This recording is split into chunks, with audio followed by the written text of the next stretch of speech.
bonjour. Merci en tout cas pour cette invitation, merci pour cette présentation. Effectivement, on va parler de 0D. 0D, c'est d'ailleurs pour les parents, vous savez, au moment où vous naissance de l'enfant, 0 jour, le bébé a 0 jour, et on va caractériser un certain nombre de ces éléments qui sont les failles qui sont particulièrement recherchées par les organisations criminelles, éventuellement d'ailleurs par les services de renseignement, parce que c'est un moyen efficace d'arriver à ses fins quand il s'agit de s'introduire dans des organisations, dans des systèmes d'information en général.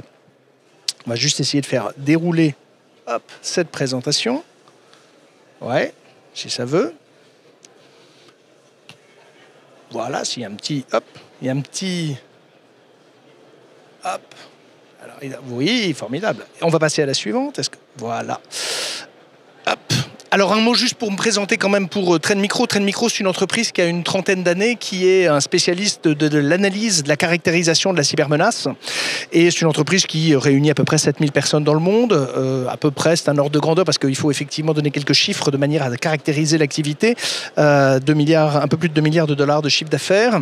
Et qui est un des très bons connaisseurs de la menace en termes de caractérisation technique, mais également des organisations qui conduisent les activités malveillantes, les activités cybercriminelles. Et donc c'est pour ça d'ailleurs que Trend Micro est un des partenaires historiques d'Interpol, d'Europol sur la caractérisation technique de la cybermenace, de manière justement à documenter des éventuelles procédures judiciaires. C'est important parce qu'on a besoin d'être extrêmement rigoureux sur la caractérisation de la menace, et c'est un élément à part entière justement de la compréhension et d'une amélioration des activités de cybersécurité.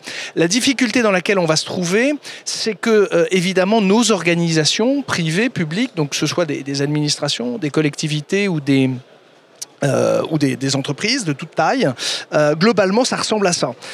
Et donc effectivement, c'est-à-dire qu'on a à la fois des outils techniques de messagerie, des éléments qui vont être utilisés pour la production, pour la commercialisation, on a des partenaires qui vont venir s'interconnecter dans ces systèmes, on a de plus en plus le principe d'une automatisation d'un certain nombre d'équipements avec la 5G telle qu'elle va être déployée, alors pas encore forcément de manière efficace ou globale pour le grand public, mais dans des environnements industriels, des interconnexions avec le monde du cloud.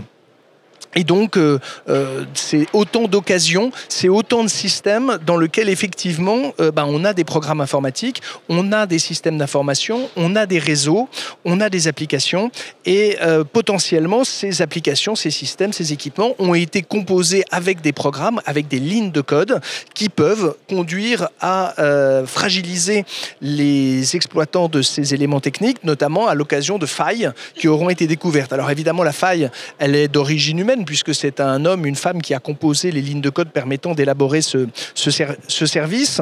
La question qui va se poser maintenant, c'est comment est-ce qu'on arrive à l'identifier, la caractériser et de manière à la corriger dans les meilleurs délais. Alors pour ce faire, on a pris une décision, ça a été de créer une structure qui s'appelle la 0D Initiative. Vous avez un site internet qui lui est dédié, 0dinitiative.com. Qu'est-ce que c'est que la 0D Initiative? C'est une réunion, alors vous le voyez, elle est œcuménique, puisqu'elle réunit tous les acteurs du numérique, tous les acteurs d'ailleurs même privés publics, puisque nous avons des CERT, des Computer Emergency Response Team gouvernementaux qui peuvent y participer. L'idée étant d'avoir effectivement un certain nombre d'acteurs qui vont venir documenter et se risquer au jeu de comprendre quelles sont les failles qui peuvent venir fragiliser des systèmes, des produits, des équipements, des infrastructures. Et donc c'est un endroit, c'est assez paradoxal dans un univers de concurrence commerciale, puisqu'on va avoir des gens qui sont des entités distinctes, mais qui vont venir collaborer, réfléchir à caractériser des menaces. L'idée étant effectivement que plus on aura la compétence pour identifier ces éléments de fragilité, effectivement, on contribuera à améliorer collectivement le niveau de sécurité, sachant qu'il va falloir caractériser ces éléments techniques, et également il va falloir faire en sorte, alors sinon d'être discret, en tout cas d'avoir une relative confidentialité, de manière à ce qu'une fois qu'ils ont été caractérisés, évidemment, ils ne soient pas partagés entre de mauvaises mains et avec des intérêts malveillants. Alors, pour caractériser un peu cela, on va être obligé, et c'est là où c'est intéressant, c'est de réunir réunir physiquement les gens. Notamment, ça va être l'occasion régulièrement pour qu'une communauté se connaisse, qu'une communauté se crée. D'ailleurs, donc on a à l'occasion de cet événement Pound 21 qui effectivement réunit physiquement des gens, et on va se retrouver avec des entreprises qui vont ouvrir leurs produits, leurs logiciels pour dire, voilà, maintenant venez tester, venez trouver des éléments. Alors, je prends cet exemple puisque c'est une activité qu'on a tout au long de l'année. Cet événement, alors festif ou en tout cas symbolique, ça permet aussi de créer une animation dans la communauté, et il s'avère qu'un grand constructeur automobile, Tesla pour pas le nommer, se prête au jeu depuis plusieurs années de présenter un modèle de voiture en disant très bien, essayez de le pirater.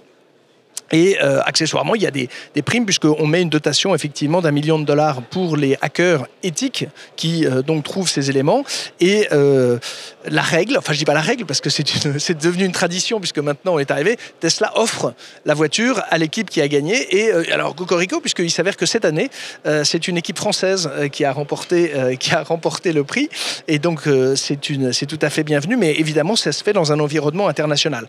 Ça veut dire qu'on soumet des produits qui peuvent être à la fois des produits très techniques, réservés par exemple aux industriels, que des produits grand public de Microsoft ou un véhicule autonome ou connecté. Et d'ailleurs, au regard de la criticité des sujets dans l'univers des véhicules, que ce soit des voitures ou camions ou tout automatisé, qu'ils soient connectés ou autonomes, ça va être de faire en sorte qu'on va créer un événement dédié à cela, où effectivement on aura tous les hackers volontaires qui vont pouvoir travailler sur cette spécificité du véhicule autonome et connecté.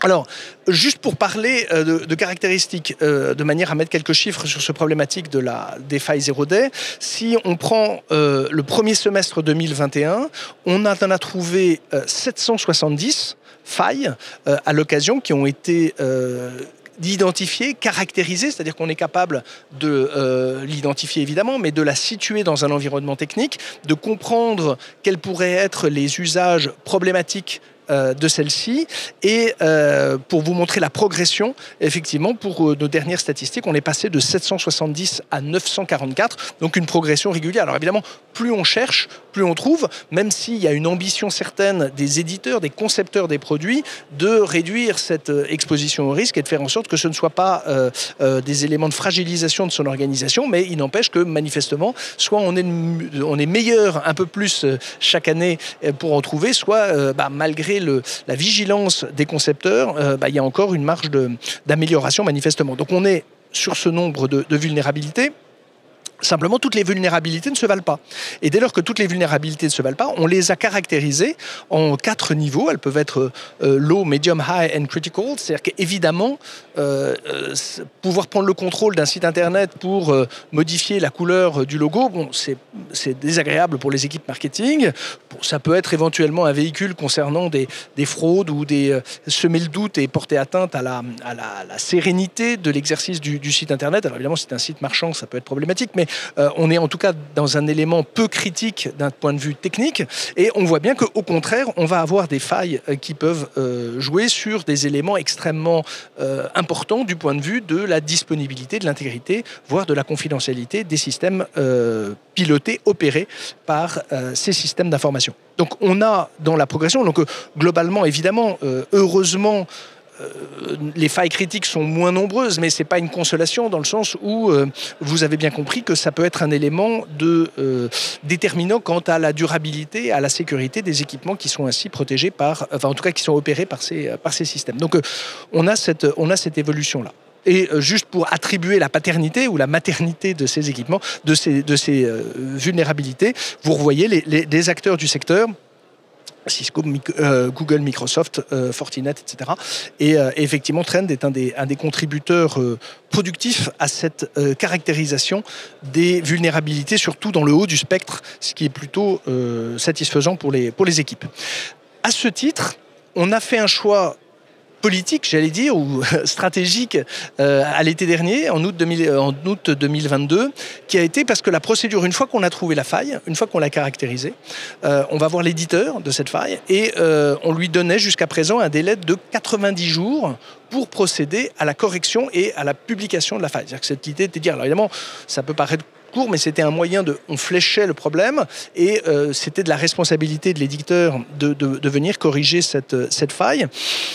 Alors, l'expérience nous a appris que le délai de 90 jours était, pour ainsi dire, pas totalement exploité de manière optimale par les éditeurs, pour sûrement plein d'excellentes raisons, mais c'était à la fois la disponibilité des personnels, la volonté de se dire, après tout, Trend Micro, vous êtes des gens très gentils, donc si vous avez conscience de cette faille, mais vous n'allez pas la communiquer, vous n'allez pas la rendre publique, donc on risque pas grand-chose, et donc effectivement, c'est pas satisfaisant dans une logique d'interconnexion, dans une logique de risque systémique, de se dire qu'on a des failles latentes et qu'elles ne sont pas corrigées. Donc on a pris un choix, on a pris une décision un peu abrupte qui a été de dire on va faire maintenant 3 délais, 90 jours, 60 jours, 30 jours pour celles... Et en fait, évidemment, plus elles sont critiques, plus on va réduire ce délai. Pourquoi ?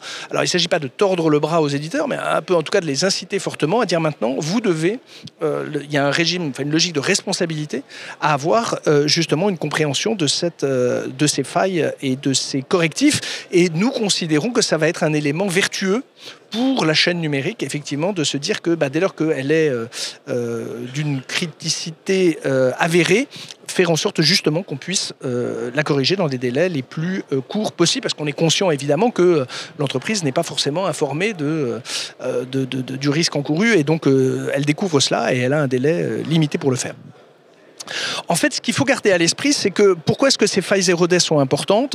C'est qu'elles ont une capacité technique, mais ce dont on s'aperçoit, c'est qu'ensuite, elles vont pouvoir être exploitées par des modes opératoires qui sont des modes opératoires anciens ou documentés. Anciens, je veux dire, c'est qu'on va avoir une faille, mais c'est qu'elle va gagner en efficacité. Par exemple, je prends l'exemple de ce qui est arrivé au moment depuis la crise et la guerre en Ukraine, c'est-à-dire qu'on va avoir des modes opératoires d'attaque qui vont être modernisés, qui vont être exploités avec des événements d'actualité. C'est-à-dire qu'on aura une souche technique qui, elle, sera peut-être une faille ancienne ou quelque chose qui sera d'un modèle ancien ou éventuellement qui sera, sur des technologies datées, anciennes.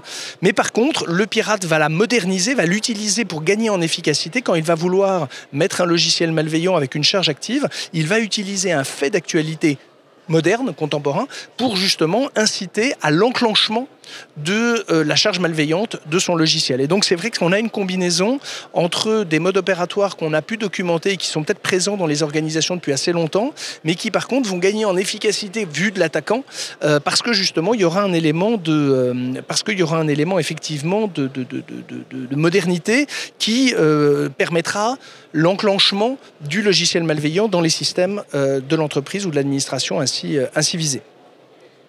Deuxième particularité, c'est que ensuite, c'est que ces logiciels, ces failles peuvent être exploitées dans des programmes qui ensuite vont être disséminés sur des larges publics. Je prends l'exemple de ce qu'on a documenté comme étant des éléments frauduleux présents dans des applications grand public, c'est-à-dire que le pirate peut avoir aussi la possibilité, et c'est pour ça qu'il y a un travail de supervision des équipements et des applications qui sont disponibles, c'est-à-dire que vous avez une vitrine qui, elle, est très grand public, et il y a une espèce de... la pêche au chalut, on va faire en sorte d'ouvrir dans des applications grand public qui sont présentes dans des stores totalement ouverts au plus grand nombre. Et en fait, on va utiliser la charge malveillante de manière à la diffuser dans des environnements les plus larges possibles. Et c'est vrai que si on a trouvé une faille qui est dans des équipements, dans des systèmes qui sont très très présents dans beaucoup d'organisations, il y a des effets multiplicateurs de diffusion, d'une part par les emails, ça peut être effectivement et les pièces jointes malveillantes, mais également par des vitrines en quelque sorte ou des occasions supplémentaires de multidiffuser ce mode opératoire de manière à lui donner une certaine efficacité. Autre exemple, et c'est vrai que c'est pour ça qu'on travaille beaucoup à la caractérisation des modes opératoires des attaquants, c'est-à-dire qu'on a vu les failles zero day détectées dans le cadre de travaux qu'on peut qualifier de recherche, mais également on a caractérisé des éléments qui vont venir être utilisés par les pirates en détournant des solutions existantes. Je prends l'exemple, on a pris l'exemple de ce célèbre jeu vidéo Genshin Impact, où en fait il s'avère que pour fonctionner, alors pour ceux qui jouent en réseau, qui jouent à ces jeux vidéo, vous pouvez, il y a des logiciels anti-triche à l'intérieur de ces jeux vidéo, et simplement pour pouvoir fonctionner, donc ces logiciels vous évitent de frauder, en tout cas limitent la fraude quand il s'agit d'acheter des fonctionnalités ou quand il s'agit de caractériser éventuellement l'adversaire. Et il s'avère qu'on a découvert que pour fonctionner, ces logiciels légitimes, anti-fraude, qui sont présents dans un jeu vidéo comme celui-ci, par exemple, en fait, ont comme caractéristique de désactiver des fonctionnalités de sécurité. Et il fonctionne d'autant plus qu'il a désactivé les fonctionnalités de sécurité installées sur l'ordinateur en question. Alors évidemment, c'est un plaidoyer supplémentaire pour scinder les usages personnels et professionnels sur les équipements, puisque là, on a un jeu vidéo qui a comme capacité technique celle de désactiver des fonctionnalités de sécurité, donc ce qui est quand même... ça peut être un choix, ou en tout cas dans un univers privé, mais qui effectivement dans l'univers professionnel est évidemment problématique. Et donc... on va comprendre qu'on va avoir des outillages, puisque c'était le cas de cet attaquant, qui a compris que ce jeu vidéo légitime, légal même, avait cette fonctionnalité-là. Il a donc récupéré les éléments de code permettant la désactivation des logiciels de sécurité et il les a utilisés comme éléments de neutralisation des systèmes en question. Donc c'est vrai que c'est aussi important dont c'est pas une zero day au sens littéral du terme, mais c'est comment comprendre et passer du temps à comprendre comment est-ce que des équipements légitimes établis par des éditeurs tout à fait honorables peuvent être utilisés, détournés, mis à profit pour conduire des actions malveillantes. Et donc c'est important là encore, pourquoi ? Parce qu'on a quelque chose qui n'a pas été conçu pour conduire des actions offensives, mais qui va pouvoir, dès lors qu'on a compris les fonctionnalités, le potentiel de celles-ci, être mis à profit par quelqu'un qui n'aura pas été le concepteur technique initial de l'outil d'attaque, mais qui va pouvoir l'exploiter, en tirer parti, parce qu'il aura compris les déclinaisons possibles de cet environnement technique. Donc c'est aussi dans ces éléments qu'il faut comprendre dans la photographie de l'état de cybersécurité. On peut les qualifier de zéro day aussi, enfin en tout cas de mode opératoire malveillant initial, parce que justement, tant que quelqu'un n'a pas compris ce qu'on a fait là, que ça pouvait connaître des fonctionnalités malveillantes, c'est évidemment un des sujets d'épanouissement de l'activité cybercriminelle. Enfin, autre exemple, ce qu'on a fait en sorte, c'est que là encore que des outils dont l'utilisation est banale, dont l'utilisation est même parfois autorisée par des organisations, peuvent être utilisés effectivement de manière à conduire des actions malveillantes. Et ça va être un des éléments importants. Pourquoi ? Parce que vous voyez que l'usage d'un certain nombre d'équipements ne sera pas forcément banni par les systèmes de sécurité, et donc c'est bien par une compréhension des moyens mis en œuvre par les attaquants qu'on va commencer à aménager les règles de protection et les règles de sécurité. Alors que si effectivement on n'a pas conscience ou connaissance de ces fonctionnalités qui viennent exploiter des systèmes qui sont par ailleurs légitimes et qui sont tout à fait paisibles en principe en termes de fonctionnalité, c'est vrai que ça va être problématique pour des organisations qui n'auront pas identifié la caractérisation de cette déclinaison possible d'un environnement très familier. Google Drive, Dropbox sont effectivement des logiciels, des écosystèmes a priori connus et utilisés à très large échelle. Et donc ça va être important de concevoir la manière dont ils peuvent être ponctuellement utilisés à des fins malveillantes avec une logique d'efficacité qui va être d'autant plus aboutie que précisément ce sont des éléments très très très présents dans le grand public mais également dans les entreprises. Dernière réflexion qu'on a souhaité apporter lors de cette session, c'est d'avoir une réflexion. Alors, le métavers a connu un peu sa courbe de hype, de mode un peu évolutive. Alors, faut jamais considérer qu'une histoire est totalement terminée. Proverbe américain dit qu'un opéra n'est pas achevé tant que la grosse dame n'a pas fini de chanter. Voilà, il faut le dire aussi. Ça, c'est-à-dire que le métavers version méta tel qu'il était présenté comme un Eldorado universel et à court terme sera vraisemblablement réaménagé, adapté, sera peut-être éventuellement verticalisé avec des spécialités. C'est vrai que simplement pour des gens qui travaillent dans les problématiques IT, on a pensé important on a trouvé une formule, on l'a appelée Metaverse, mais c'est vrai de se poser la question quelles peuvent être, de manière à les anticiper, et c'est pas du tout pour rejeter le dispositif en tant que tel, mais c'est de l'anticiper, de se dire quelles sont les problématiques de sécurité, de protection des actifs numériques, de gestion des identités, de continuité d'activité, de valorisation des environnements numérisés qui pourraient être altérés par l'adoption d'un dispositif très complet. Alors chez un éditeur, puisque le modèle métavers est quand même assez à vocation à se concentrer chez un éditeur, même si on peut envisager des interconnexions de métavers différents, mais émanant de gestionnaires et d'éditeurs distincts, mais de comprendre quels pourraient être les risques, sachant qu'il est évident qu'il ne faut pas les aborder avec une naïveté, une espèce de béatitude, estimant que ce serait un endroit forcément de paix et d'harmonie, mais que les problématiques de cybersécurité vont se poser en termes d'usurpation d'identité, en termes de gestion d'actifs, en termes d'atteinte à la réputation, de fraude sur les savoir-faire, les connaissances et éventuellement le fait que même d'un point de vue des ressources humaines par rapport au personnel qu'on penserait ou aux collaborateurs qu'on penserait avoir présents dans cet environnement-là.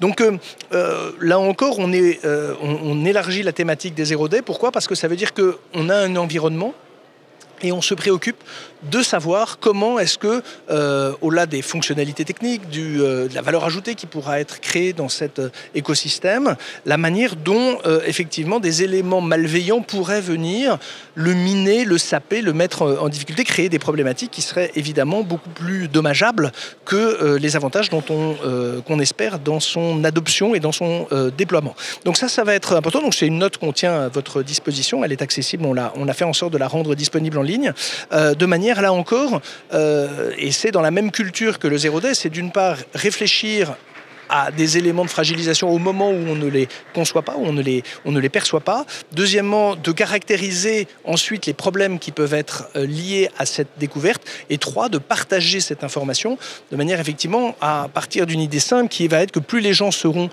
conscients, éclairés sur ces problématiques, plus en tant que concepteurs, mais également en tant que clients, consommateurs, utilisant ces technologies, ils seront plus exigeants, plus armés pour réduire leur exposition au risque. Donc il ne s'agit certainement pas de renoncer à ces technologies, mais il s'agit de le faire en toute connaissance de cause. Voilà. Merci beaucoup en tout cas pour votre attention à l'occasion de ce tour d'horizon qui est forcément rapide. Merci, et je crois qu'on peut l'applaudir encore une fois. Merci beaucoup.